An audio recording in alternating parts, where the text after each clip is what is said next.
Now moving on to the next session. So in the next 20 minutes or so, I'm going to give a talk about this subject, which is, does the regulatory technical standard prohibit secure banking? And when I've given this talk, I will then hand over to a panel that will be moderated by Martin Kuppinger. So this is an interesting subject, and I'm just trying to find the clicker, which has disappeared. Who's got the... oh, yeah. So, when you look at PSD2, I'm going to have a quick recap in case anybody doesn't know what it is. This was the Electronic Payment Services Directive, and since there's so few of you now recognise you all know what it is. This is really in order to explain some of the acronyms, which is that it mandates that payment service providers must make account data information available to account information service providers, AISPs, and allow payment initiation service providers, PISPs, to make payments. It also, oh, there we are. So it actually shows you how that would work. It also involves some kind of question for how you would allow authentication. Now, so you might say this is all very straightforward, but in fact, I went to an open banking, an UK open banking implementation entity meeting in January, where there was a lot of hand-wringing and concerns, which led me to believe that apparently it isn't all straightforward. So basically, the question is very, very simple. You have a bank, which is what was the original bank. You, as the person, may want to make a payment via a third party, and in order to do that, you're going to have to authenticate and authorize that payment with the end bank. And so how does all this happen? Well, so there's lots of different ways that this kind of thing could happen and is already happening. So, for example, this actually happens all the time in Europe if you are using a credit card, because with the Europay MasterCard and Visa system, then there is the notion that you go to a retailer, the merchant who might use a payment system provider who effectively takes your credit card details, and at that point they may be checked with chip and pin through certificates and so forth, and then that payment then is moved on to the actual final bank. So there is already a way that works with credit cards, but really all that is concerned about is, can you authorize this particular transaction? It doesn't necessarily check on the identity of the person except through the possession of a PIN, and it just wants to know, is the card valid and are the funds there? So if you then look at what might otherwise work, you find that nearly every bank has some kind of an online web-based interface. So one way you could do it, and which clearly a lot of people would like to do it, is through screen scraping. And screen scraping says, well, we kind of have a view of what a screen looks like for using a particular bank, a bank's website. So what we'll do is we will write some kind of software that simply pretends to be an end user and fills stuff into this screen. And that's a well-known, tried and trusted way of creating single sign-on, which those of us who've been around for a long time recognise and know how insecure it is, because basically it means that at some point you definitely have a third party that is holding your password, and that password may or may not be terribly well protected. Then there was, in I think it was 2001, November 2001, what was then called S2ML became SAML, which is a way of creating identity federation, or rather that you can say that one organisation, a relying party, will trust on another organisation, an identity provider, that the identity that you provide is correct. And that says that you, in corporate terms, you identify yourself to your employer and log on to their intranet, and when you then go from that intranet to a supplier, the supplier trusts the identity that was asserted by your employer. In terms of the wider market, there is OAuth 2, and anyone who has used Facebook or Google as their identity will be well used to how what you can do is effectively say, if you want to know my identity, ask Google, and Google will give a token that allows for access to a particular resource. Now that is what seemed to have been developing into the OpenID Connect Financial Services API, and that is what was being used in the OBIE, the UK banking APIs. Now, there may well be other ways that I've not talked about here that apply to other parts of Europe and so forth. So, what's the problem? Well, when I went to this meeting and I discovered what was going on, it turned out that there is this thing called the Regulatory Technical Standard, and there is a draft which was published in November 27th or thereabouts, 2017, which, when you read it, it contains a number of things relating to strong authentication. And I've actually picked out some of the things here that it actually says. So it says, for example, the use by...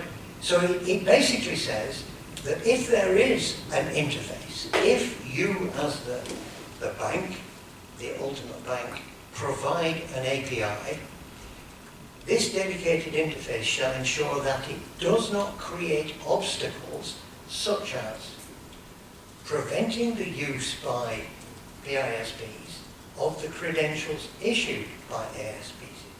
So what that means is that you must not stop this third-party payment provider from holding your username and password, which in general terms is not considered to be good security. Then it says you must not create an obstacle such as imposing redirection to the ultimate bank's system for authentication, which actually ultimately prevents the use of SAML or of OAuth 2, because OAuth 2 is a redirection which results in a token. And you're not allowed to require additional authorizations or registrations or require additional checks of consent. So everybody at this meeting was wringing their hands as to how they were going to carry on to deal with secure authentication. And so what they said was there were three potential ways of doing it. One was the embedded authentication, and that is effectively that what happens is that the secure authentication first and second factors are transmitted to the intermediary, and the intermediary then passes them on, which clearly is an opportunity for man in the middle. So if you allow that, it basically says, well, any kind of criminal who is clever enough to pretend to be an AISP, PISP, can set themselves up and behave like one, and everything will be fine. So this does not seem to be a particularly secure way of doing things. However, it may be the only way that you're allowed to do it. Then the second thing that they talked about was the redirected authentication. And this is really the way that it works with OAuth 2, and this is the way that the OBIE proposal was going to run. And basically what happens is that when you try to authenticate, you are redirected to your bank or to Google or whatever, as the case may be, that if you successfully authenticate directly with the party that you're trying to gain access to, then there is a dance where a token is sent back which gives you authorization to press on and to do the transaction. And it's a bit more complicated than I've said there, but that's in essence what happens. And then there is the notion of decoupled authentication, which was the third method that they were talking about, which involves the use of another device. So, for example, you can say, well, when I want to do something, the authorization will happen because I get a call with a number that's sent to my landline, or I have another app on my phone, or I have another device, and that seemed to be the way that was being suggested, and people thought, well, that would work, but it was actually quite difficult because it involves the use of multiple devices, and not everybody has multiple devices. Indeed, there was a lot of talk about how some banks want this to work where they have to deal with customers who may not even have a mobile phone and so forth. So this kind of left you in this problem of what we're going to do. So just to kind of remind us, this is what the open banking system really works like, that it is based on OAuth, and I'll not talk you through all of those things. So here was the challenge that was being set, and I'm hoping that people are going to be able to answer that challenge. So effectively, what it seems to me is that the way that this RTS is written actually prohibits what I would describe as proven security techniques, that it actually permits, indeed encourages, what I would think is poor security practice. It seems to have been invented to prevent lockout. It may have been lobbied for by some of the swivel-eyed dinosaurs that I was talking about, that it may be possible to implement it securely, but it certainly doesn't seem to be setting the scene for the future. And in effect, I think it could become a screen scraper's charter. So I hope that I'm wrong, but if I'm not wrong, then it really is going to be up to some of the people in this room to take some action to deal with it. So, do we have any questions? Anybody disagrees with me? It's a select audience now. No questions? So I think one thing is for sure that the RTS is a horribly bad written document. I think without any doubt you can say, starting with the fact that it only talk about interface, not even use the term API at any place, that they didn't do a very good job on the stuff we heard before about the open banking API, or how do you standardize APIs. The discussions we had around screen scraping, I unclarity regarding, so in fact, if you read it a little, it reads like risk-based authentication is not allowed anymore. No, it is. Only if you only use one factor, there are limitations for a good reason. And this has been already a little bit changed, as we all know, for at least a certain period. But in fact, obviously, the recommendation should have been, use two factors plus risk-based authentication. A good written document would have made it very clear. It would also have made clear which combinations of two factors are allowed and which aren't allowed. All that is lacking in this document. So I would say, amongst the regulations I've read so far, it's probably the worst I've seen.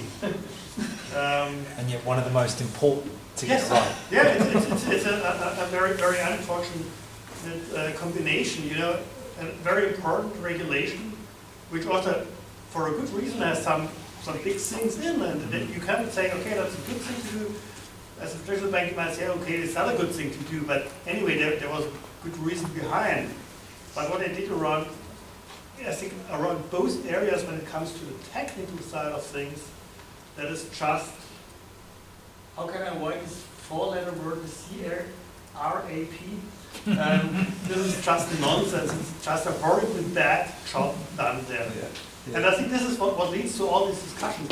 And yes, we have this screen scraping, we have some lobbying of organizations, you know, and with all the bad work done around APIs and interfaces, you open the door to the screen scraping discussion. So obviously that's the other side. On the other hand, you know, when I've read, I think it's 8 months ago or so, last year May, when the 70 German companies came out and said, oh, we want to have screen scraping, and I read fintechs request screen scraping. I said, okay, there's probably a sort of a dichotomy, because if you're a fintech and you ask for the Stone Age screen scraping, my view, it doesn't fit to each other. So either you're tech or not. But if you're the one, then you shouldn't ask for totally outdated technologies. Yeah. So is there scope for RTS2 soon? Like a superseding document maybe? So it should be. Yeah, definitely. Yeah, Yeah. but yeah, will that happen? I doubt. But there would be a need to do a better job on that, yes. Yeah. So maybe PSD2.5, something like that. But we have to live with this for at least a couple of years, right? And this is not going to change. And I have the same adversity against screen scraping as you have. But you know, you can do it tomorrow. If you're a fintech, you know, you want to do something tomorrow and not wait for 3 years. So, Yeah, you can do tomorrow. yes, You know, may. I think, honestly, technically speaking, where's the problem? Okay, you have 70 bank APIs, but all these bank APIs more or less allow the same stuff to do, because what they need to enable, that's pretty clear. Okay, so you have 70 APIs and you have one tool. What do you do as a software architect? You say, okay, I look at the 70, look at where are the similarities, I create my own API, create a wrapper, and I match it to the various APIs. That's not rocket science, it's standard software architecture work. Yeah. Then try, There are oh, I fintechs want to that have do screen this, right? There are scraping. fintechs Sorry, that that's just just- go all over the 70 and provide it as one API, right? Yeah, it would be better to have one API, but you know, for my tool, I can say, okay, that's my way I interface. And if there, and I probably would use the open banking API as sort of my guideline. I say, so that's basically the way I address it. And then I invest the time in some wrappers, but I don't need to change my application code. That's just standard good software architecture practice. And if any single CTO of a fintech comes and says, I can't do that, I want to have screen scraping, then is there any single CTO of a fintech in the room? I used to be. You used to be, okay, that's different. Yeah, Then it's the okay. laws now. I would So say, you know, if I hate that, obviously. It's Yeah. crazy to go for screen scraping. yeah, and we would if never you go ask for for that. screen scraping, then you better look for a different job. Yeah. So you can even vote your Twitter with this. No, but you know, I think you get my point. I think that the challenge, a lot of the discussion we had over the past hour or so, really sort of derives from the fact that the RTS is definitely below average. Yeah. What's the reason behind that actually? What's the ultimate reason? Why is that such a below average document? I haven't been close enough to judge about it. Maybe someone in the room, and it looks like you have an opinion why it is. No, I would say it's just because there's no big interest actually from the bank side to get open banking like working. So why cooperate at all? I'd say that's one problem. How many banks have really come up with APIs now? I mean, that's the question. How many banks have really published their APIs?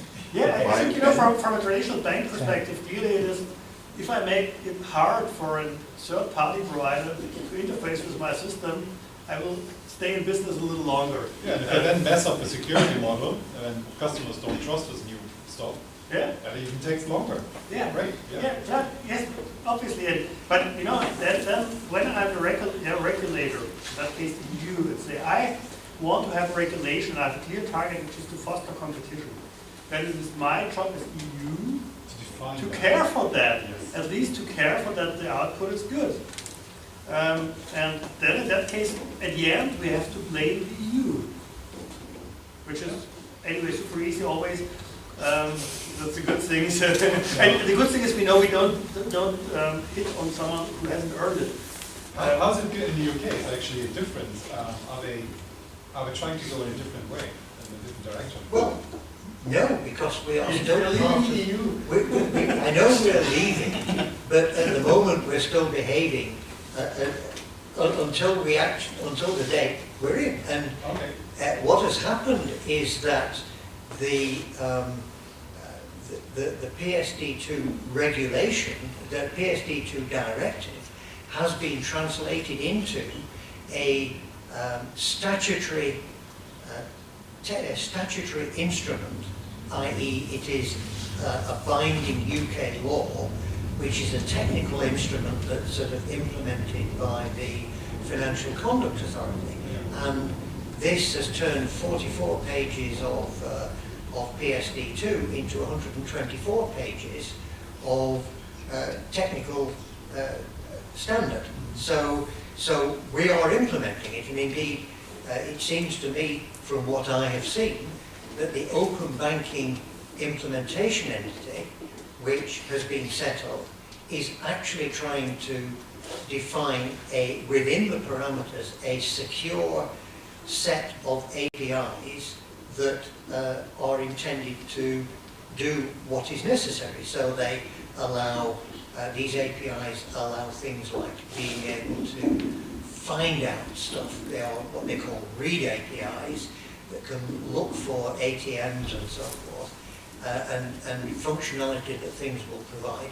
And there are also sort of, in a sense, update APIs, of which the one that I've been talking about is what they call the security profile. And the security profile is based on, derived from the OpenID Connect Financial Services API. In fact, that is the basis for this. So it seems to me the UK is quite well advanced. These are published, there are documents on the website, and people have written prototypes. So I would say the UK is the one who really did a good job on that. Yeah, I'd agree. So, I'd agree, absolutely. They you know, I have the opportunity of travelling around Europe and having a lot of discussion about how banks are addressing PSD2, and it's clear to me that the UK is well ahead, well down the path. And I think what's been critical is the use of established security standards to enable that confidence in opening up what is some of our most sensitive data. And we at ForgeRock built a model bank for the open banking implementation, so that TPPs are now coming onto that, testing the API specifications against the standard, so that they can ensure that their app is, you know, working functionally and also is compliant. So there might be some hope that's going back into the EU at some point. well, I think so. I think so. It's not to say that the embedded route has some significant security concerns. There are some mitigating factors using biometrics and the way you deploy the kind of browser inside, and we're involved in some POCs that are directly related to that. But our recommendation is to use OAuth 2, OpenID Connect, the FAPI protocol, and also UMA, the user managed access, which is another profile of OAuth 2 as well. Okay, well, thank you very much. So we're nearly out of time, so I'm going to hand over to my colleague Matthias, who will take over the next one. Oh, you, sorry. But I'm absolutely fine with my feet. Gotta go. Not a problem for me. Okay, well, thank you very much, ladies and gentlemen.